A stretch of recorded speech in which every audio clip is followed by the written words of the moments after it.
হরে কৃষ্ণ। সবার চরণে দণ্ডবৎ প্রণাম। ভগবান আপনাদের মঙ্গল করুক। জয় জগন্নাথ। হরে কৃষ্ণ। আজকে জগন্নাথ লীলারে দ্বিতীয় দিন।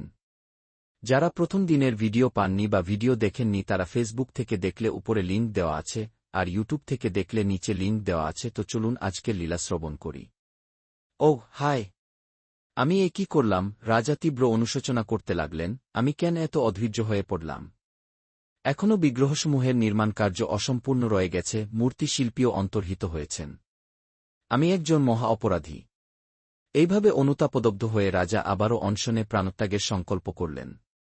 রাত্রির প্রথমার্ধ অতিবাহিত হলে শ্রী জগন্নাথ স্বপ্নে রাজার কাছে আবির্ভূত হয়ে বললেন, আমি এই জড়জগতে আমার ধামসহ ২৪ মূর্তিতে অবতীর্ণ হই। আমার কোনো জড় হস্তপদ নেই, কিন্তু আমার অপ্রাকৃত ইন্দ্রিয় দ্বারা আমার সেবার্থে আমার ভক্তপ্রদত্ত সমস্ত দ্রব্য গ্রহণ করে থাকি, এবং জগতের মঙ্গলের জন্য আমি এক স্থান হতে অন্য স্থানে গমন করে থাকি।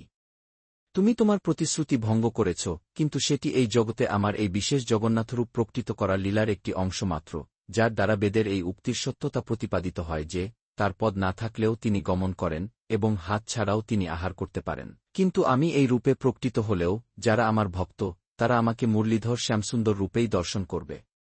অবশ্য যদি তোমার আমাকে ঐশ্বর্যাড়ম্বর সহকারে আরাধনা করার অভিলাষ হয়ে থাকে, তাহলে কখনো কখনো তুমি আমাকে স্বর্ণ ও রৌপ্যে নির্মিত হস্তপদাদি দ্বারা শোভিত করতে পারো। অবশ্য তুমি নিশ্চিত জানবে যে, আমার অঙ্গপ্রত্যঙ্গ সকল রত্নাভরণের শোভাস্বরূপ কি। স্বপ্নে শ্রীজগন্নাথের এই বাণী শ্রবণ করে রাজা ইন্দ্রদ্যুম্ন পূর্ণরূপে সন্তুষ্ট হলেন এবং তার নিকটে এইভাবে প্রার্থনা করতে লাগলেন। প্রতিদিন আপনার মন্দিরের দরজা যেন ৩ ঘণ্টা মাত্র বন্ধ থাকে, যাতে ব্রহ্মাণ্ডের সকল অধিবাসীগণ আপনার দর্শন লাভ করতে পারে। তাছাড়া যেন এমনভাবে ক্রমাগত সারাদিন আপনার ভোজন চলতে থাকে যাতে আপনার পদ্মহস্তের আঙুলগুলিতে জল না শুকায়। কি শ্রী জগন্নাথ উত্তর দিলেন, তথাস্তু।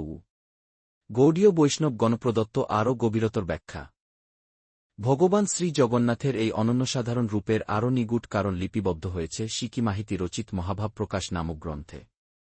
গম্ভীরায় পুরীধামে শ্রীচৈতন্য মহাপ্রভুর ভজন কক্ষ, স্বরূপ দামোদর এবং রামানন্দ রায় জগন্নাথ, বলদেব ও সুভদ্রার এমন অদৃষ্টপূর্ব রূপ পরিগ্রহ করা সম্বন্ধে মহাপ্রভুকে জিজ্ঞাসা করেন, এবং মহাপ্রভু তাদের কাছে এইভাবে ব্যাখ্যা করেন।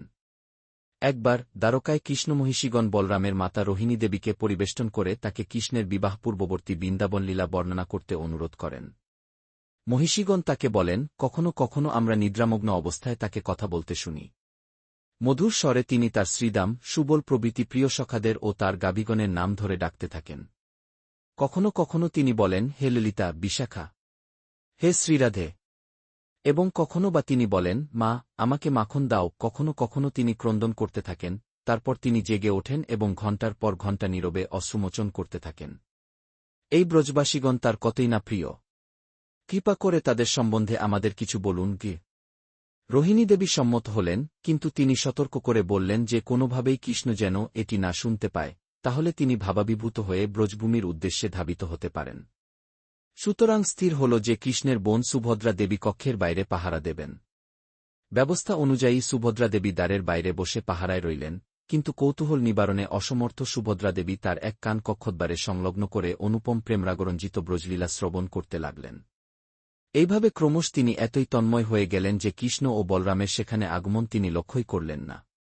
বাস্তবিকই পূর্ণ ভাবতন্ময় হওয়ায় তিনি এমনকি তার নিজের অঙ্গরূপ বিকাশ সম্বন্ধেও সচেতন ছিলেন না।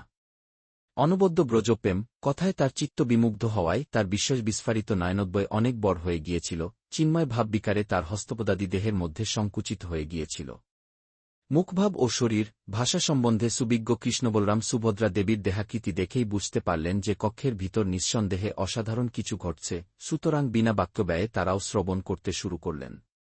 অচিরেই কৃষ্ণ ও বলরাম সবর্চ অপ্রাকৃত ভাব মহাভাবে অভিভূত হলেন। একইরকমভাবে তাদেরও অঙ্গসৌষ্ঠব পরিবর্তিত হয়ে গেল, তারাও সুভদ্রার মতো হস্ত পদাদি সংকুচিত ও বিস্ফারিত নয়ন এবং স্মিতহাস্যোজ্জ্বল বদনের বিশেষ মহাভাব বিভাসিত রূপ পরিগ্রহ করলেন। ঠিক সেই সময়ে নারদ মুনি সেখানে উপনীত হলেন। এই অপূর্ব দৃশ্য দর্শনে পরম বিস্ময়াভিভূত নারদ মুনি মহানন্দে নৃত্য করতে শুরু করলেন। যখন জগন্নাথ, বলদেব ও সুভদ্রা দেবী তাদের বাচ্যচেতনা ফিরে পেলেন, তখন মহাবিস্ময়ে অভিভূত নারদ মুনি জিজ্ঞাসা করলেন, হে প্রভু, আমি আপনার বহুবিধ অপ্রাকৃত রূপ দর্শন করেছি, কিন্তু কখনো আপনার এমন অপূর্ব মহাভাব রূপ দর্শন করিনি। হে প্রভু, অনুগ্রহ করে এই রূপ এমনভাবে প্রকটিত করুন যাতে প্রত্যেকে এই অপূর্ব অসাধারণ রূপের দর্শন লাভ করতে পারে। এইভাবে প্রভুর মহান এই ভক্তের কৃপায় আমরা ভগবানের এই বিশেষ বিগ্রহরূপ জগন্নাথ, বলদেব ও সুভদ্রা দেবীর দর্শন লাভ ও সেবা করতে পারছি। হরে কৃষ্ণ। আজ এখানে লীলা কথা বিশ্রাম রাখতেছি। সবার চরণে দণ্ডবৎ প্রণাম।